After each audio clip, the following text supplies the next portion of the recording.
आप में से 99% लोगों ने अपने जीवन में ऐसी शादी नहीं देखी होगी। जी हाँ, देवरिया में 2 दिन पहले एक ऐसी शादी हुई है जिसकी चर्चा चारों ओर है।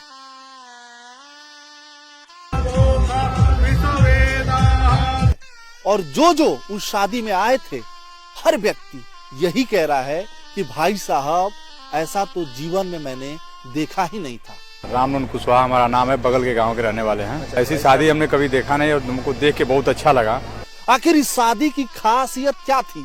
आखिर इस शादी में ऐसा क्या हुआ कि लोग कह रहे हैं ये शादी दशकों तक नहीं, सदियों तक याद रखी जाएगी और लाखों करोड़ों लोगों के लिए प्रेरणा बनेगी। तो सबसे पहले आप सुनिए जो मेहमान हैं, मेहमानों ने क्या कहा। बिना भेदभाव के, वो राजभर समाज की लड़की है और इन्होंने अपनी लड़की की तरह से उसकी शादी कर रहे हैं। निश्चित ये सराहनीय है, अनुकरणीय है। समाज में जिस प्रकार की जाति को लेकर के एक विसंगति पैदा हुई, एक नैरेटिव सेट किया गया कि भाई ब्राह्मण किसी के साथ खड़ा नहीं होता है, ब्राह्मण ये नहीं करता है, ब्राह्मण वो नहीं करता है। एक तमाम प्रकार का अपना अपना हित साधने के लिए लोग दुष्प्रचार करते हैं। ऐसे लोगों के मुंह पर ये करारा तमाचा भी है कि समाज में ऐसे लोग जाएं कि ऐसे ऊंच नीच का वर्ग का भेदभाव खत्म हो। एक ऊंच बिरादरी से होते हुए ब्राह्मण एक राजभर की लड़की का कन्यादान दे रहे हैं, इससे बड़ी और क्या हो सकता है। वो हमारी लड़की नहीं है, लेकिन लड़की से बढ़ करके लड़की है। अच्छा, करीब 6-7 साल की थी तो हमारे घर पे रहती थी। इससे पहले अपने बहनों की शादी की है। उसी तरह से सेम वैसे न्योता देना, सब कुछ वैसे करना, सारा कन्यादान बड़े भाई हमारे कर रहे हैं।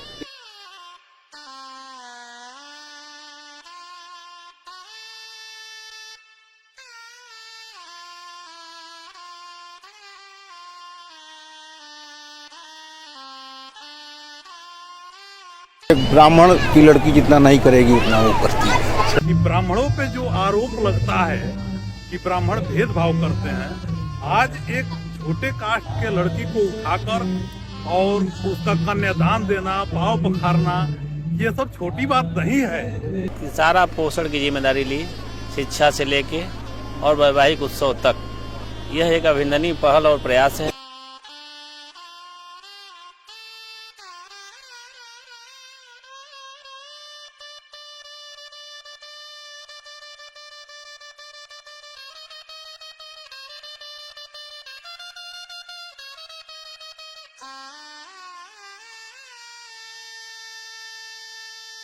ये मान लीजिए ब्राह्मण है ये लोग, आप लोग राजभर हैं। राजभर है तो कभी भेदभाव वगैरह बेटी के साथ?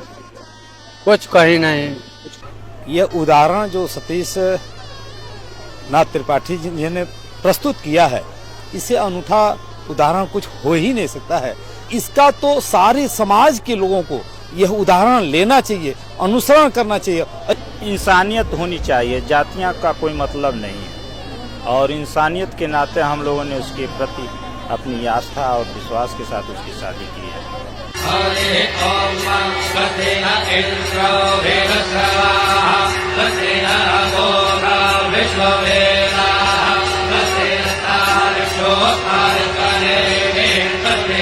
जो बच्ची है ये लोग राजभर से आते हैं और गांव के ही हैं, तो उन लोगों को जल्दी शादी करनी थी, तो हम लोग टालते रहे कि नहीं थोड़ा सा समय हो जाए, 18 साल हो जाए।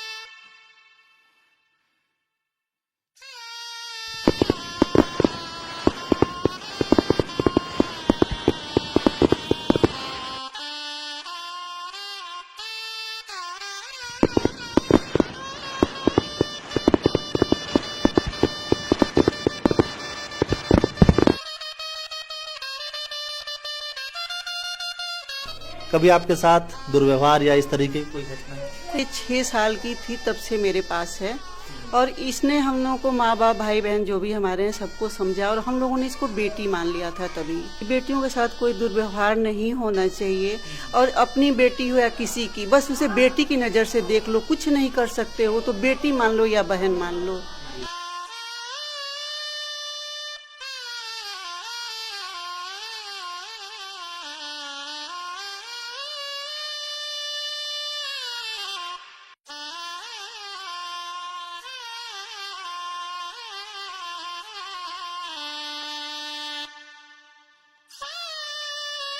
तो सुना आपने भाई साहब, शादियां तो बहुत हम लोग करते हैं, देखते हैं और शामिल होते हैं, लेकिन मुझे नहीं लगता कि वो 2-4 दिन से ज्यादा याद रहता होगा। लेकिन ये शादी निश्चित ही सदियों तक याद रखी जाएगी। भाई साहब, इस देश की सबसे बड़ी जो समस्या है वो जातीय भेदभाव है, या जाति के आधार पर जो राजनीतिक माहौल तैयार किया जा रहा है वो है। लेकिन निश्चित ही इस व्यक्ति ने जो किया है वो काबिले तारीफ है।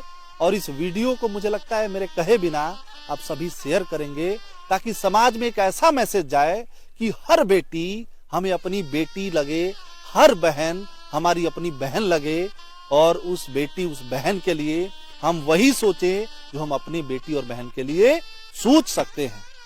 कल्पना करिए कि एक राजभर की बेटी का अपने कन्यादान करना और उसके पति जो राजभर ही हैं उसका पांव पकड़ना, उसका पैर छूना। ब्राह्मण किसी तथाकथित नीच जातियों का पैर नहीं छूता, ये एक नैरेटिव है। तो है ना शेयर करने लायक बात। तो चलिए इस मैसेज को, इस संदेश को शेयर करिए, क्योंकि वो लोग नहीं चाहते थे कि हम लोग इसको कवर करें, वो लोग इसे दिखाना भी नहीं चाहते थे, लेकिन हमें लगा कि ये स्टोरी आप तक पहुंचानी चाहिए, ये स्टोरी समाज के हर व्यक्ति तक पहुंचानी चाहिए। तो हमने रात में वहां पे जाके इस स्टोरी को कवर किया और आप तक पहुंचाया।